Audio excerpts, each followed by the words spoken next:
Hi, it's Jeff from Railway City Hobbies. Today we're going to do a review on the Intermountain GE Tier 4 ET44AC. This is one of their newest locomotives. This is a DCC and sound locomotive. So we're going to start going through some of the details. We'll start in the front here with this locomotive. So what the detail it comes with, you got your MU hoses in the front, like always. You got your train line down at the bottom here, metal knuckle coupler, your MU hose, your train line hose there. The coupler cut lever, you can see the actual handles there and there. You got the bar on top of the snowplow. I said that in the Red Barn review. This isn't the coupler cut lever. This is the actual, I just call it handle, but the actual ring on the top of the snowplow to remove it. Ditch lights on the front. Plastic handrails. Plastic chain on the front. Separately applied grab irons going up the front of the locomotive. You'll see it later in the video down here, the actual walkway light.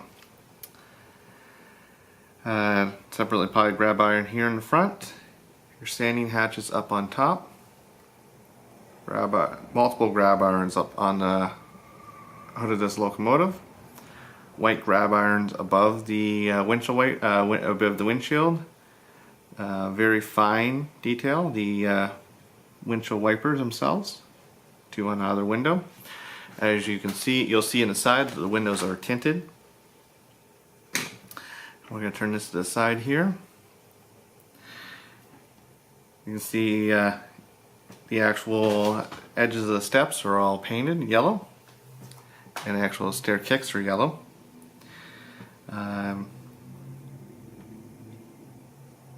Now, as you can see in the windows here, the side windows, they are tinted. They're very hard to see in, but you can actually see in. The trucks, the bearings actually turn with the locomotive. Lots and lots of detail on the rear of the truck, like your brake chain assembly. You got your 5-chime horn on top. You got lift rings here. Your square exhaust cabinet. We'll turn the locomotive out so you can actually see this better. Your intake grills in front. 2 grab irons here. And now as I put the locomotive on its side, we can see on the top, the see-through walkway grills. Those are good for on Canadians because locomotives, so the snow just falls through instead of piling up on the actual walkway. Your antennae on the front. Your labeling on top of your hatches here. Again, 5-chime horn, square exhaust cabinet, and your radiator detail on the top.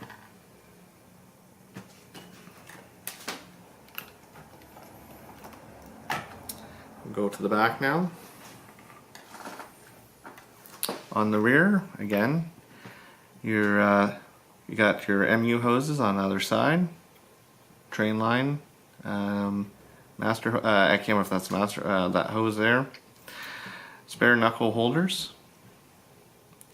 Rear ditch lights, and I forgot to mention on the front the red MU DPU light,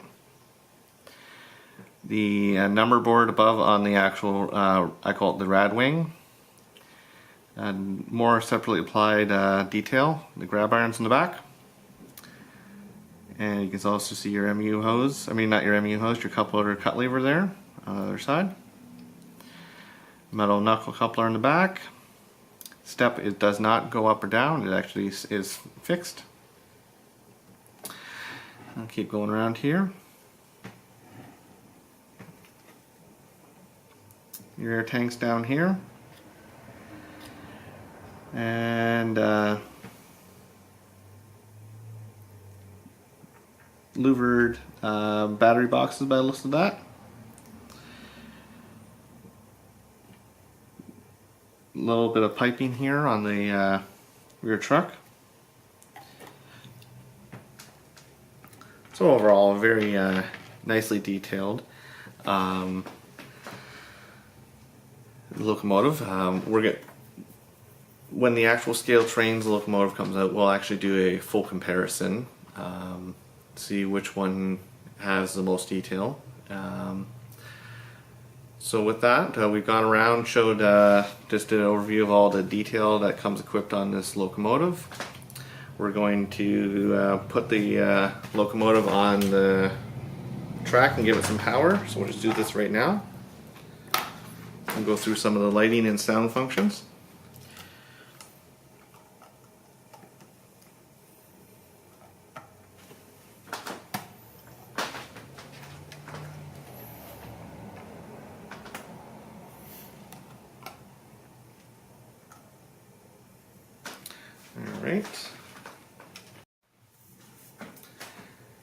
Alright, so we're going to start with some of the sound features for this locomotive. So we'll start up with the locomotive startup sequence.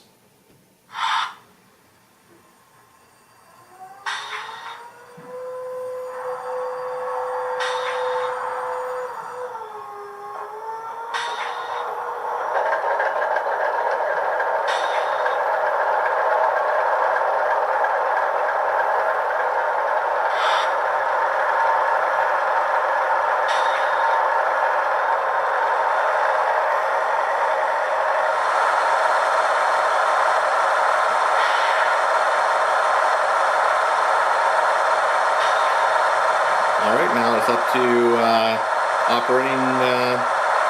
We'll start with the bell, F1.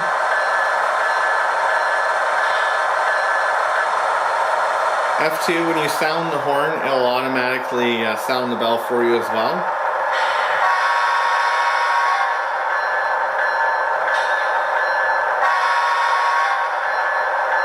So that's F2. F3 is your coupler clank.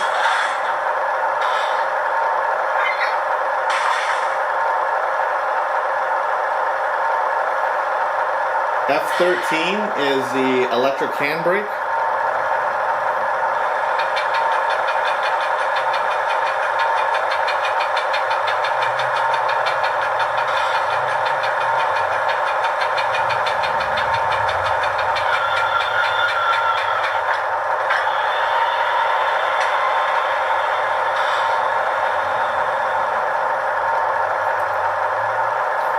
So now we're going to, this also locomotive comes equipped with drive hold.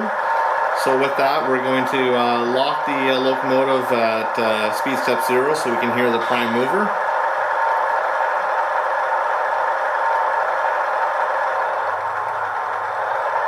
So this is notch 1.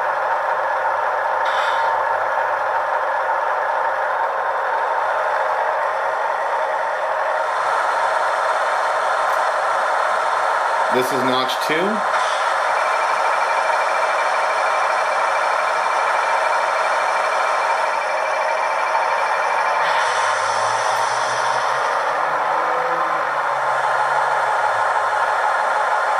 This is notch 3.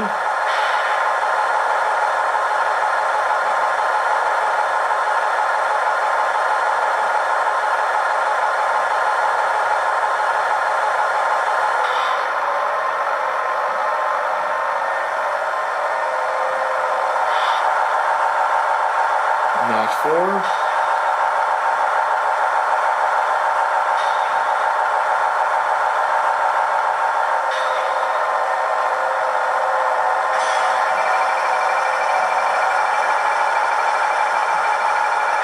Notch 5.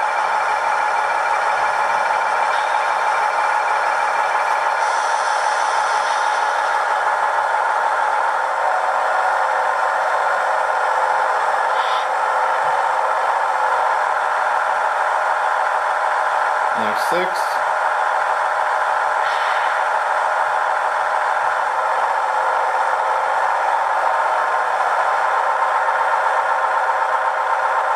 F7.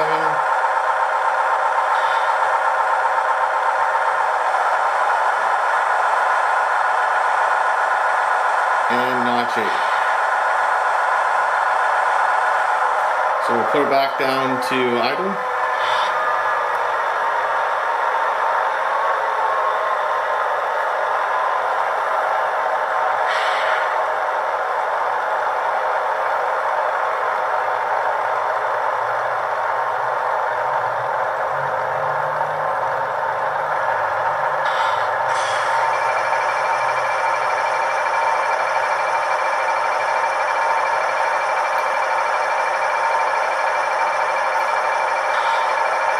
You can set this locomotive up with a smart start information.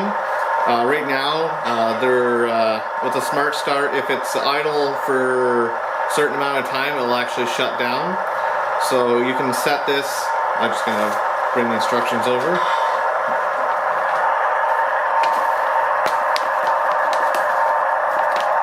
So with the instructions right now, it's set to 0 smart start. If the locomotive is idle if you change the CV to 16, it's a 3-minute cycle. If you change it to 32, then it goes to a 6-minute cycle. And if you change CV 48 to 48, then it goes to the auto shutdown. And then when you throttle up, it'll start going again. We're actually going to demonstrate that in just a moment. We'll demonstrate that after the lighting. So I'm actually going to do the shutdown sequence on the locomotive.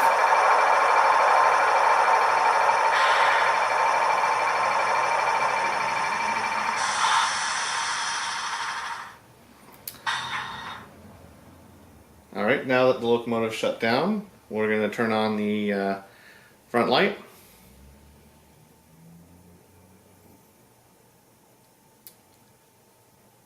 And now the ditch lights. The walkway light is turned on with F11.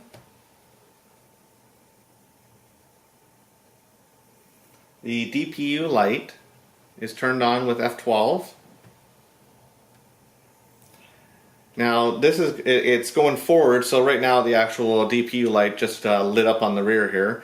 So we'll change the direction and put the locomotive so it's going reverse. And so the headlight and ditch lights go out and the red DPU light comes on. This is by prototype in DPU that the headlight would not be on, nor would the ditch lights. So we'll put it back to forward. F5 controls the number boards. F7 is your dimmer for your headlight. Now we'll take a second, we'll spin the locomotive around and we'll show the rear lights.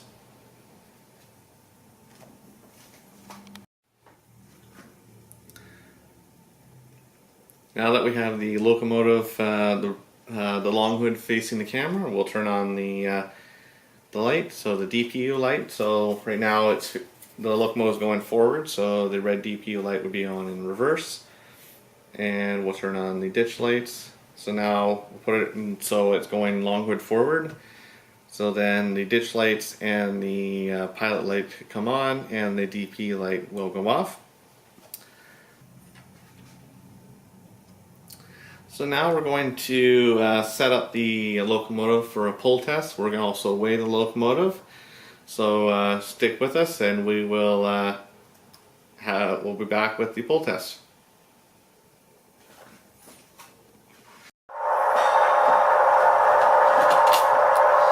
Alright, so we got this behemoth set up to do a pull test. So we'll do the first pull.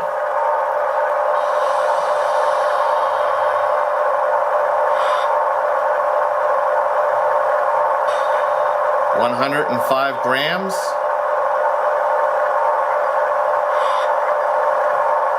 We'll zero it back out. Second pull.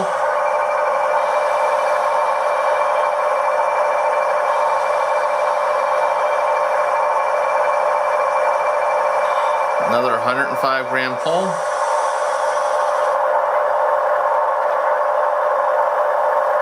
Zero it out. Take the slack off me. Try tension off. Third pull.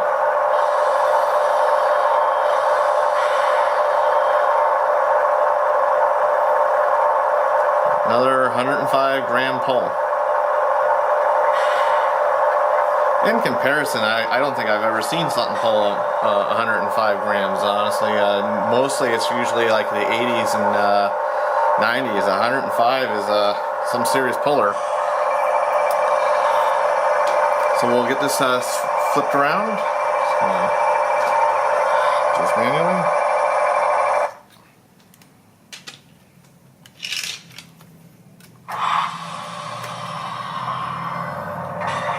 Hook set. Okay, and now we're equipped to go for a push test. So here we go, push test number run 1.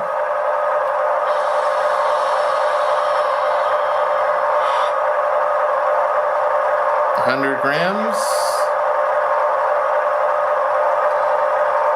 105 on the first push. So we're done. This thing's trying to slip again. There we go. Second push.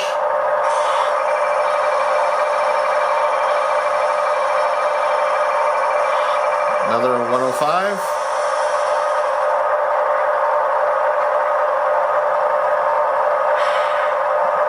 Zero it out. And last push.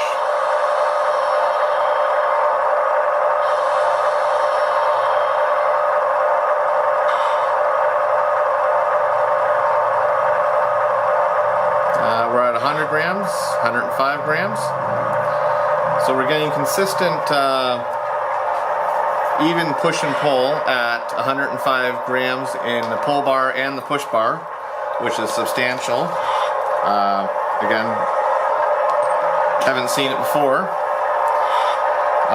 So we're gonna weigh this next. I'm assuming just by handling it, it's very heavy.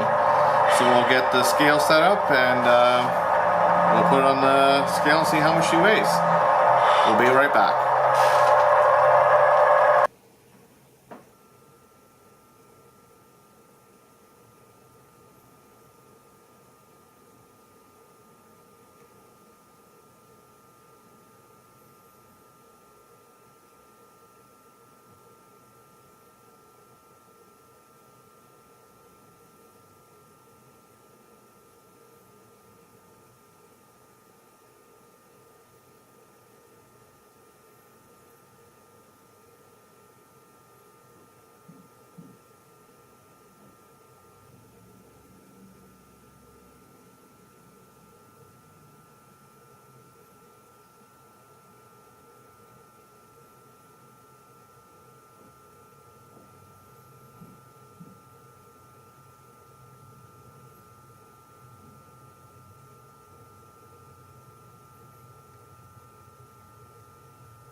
Alright, we're back and we're going to weigh this in. This Intermountain Tier 4 locomotive. So this locomotive weighs 708 grams. It is quite substantial. considering I actually have one. This is one of the heavier locomotives I thought existed. Before this is the Gevo 90 Mac, which is 100 grams lighter than this, or my other Atlas unit, old Atlas from 2001, at 460 grams. So this Intermountain unit at 708 grams is one of the heaviest locomotives I've seen, period. It's 1.9 ounces, 1 pound 9 ounces, or 25 ounces in just sheer weight, which could explain the 105 gram pull bar.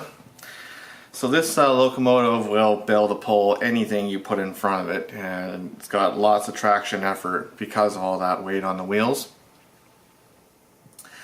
Absolutely fantastic by Intermountain to make that.